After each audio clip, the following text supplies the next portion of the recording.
The 1960s was a pivotal decade in the history of the United States.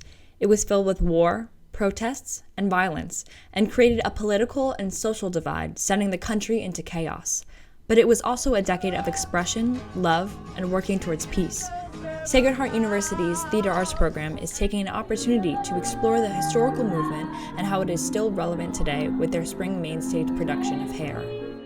And I think young people in particular are really concerned about a lot of issues and maybe don't feel like older people understand their perspective. And I think that you can definitely see that in the 60s generation of college students. As a product of the hippie counterculture of the late 1960s, many of the musical's songs became anthems of the anti-Vietnam War peace movement.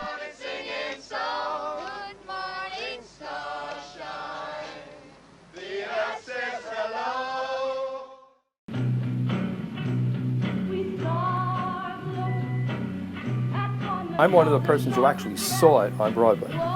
All of it was during its first year or so, and it was absolutely different and a sensation. The musical's themes include war, racism, drugs, sexuality, and nudity, making the piece controversial for the time.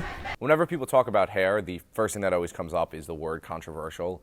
There are a couple scenes that, even when it was performed on Broadway in 1960s, were considered controversial, but if people are getting too caught up in those few minor scenes, they're going to really miss the bigger picture of the show. Sacred Heart University's Theater Arts program intends to join the public in exploring these themes of the 1960s.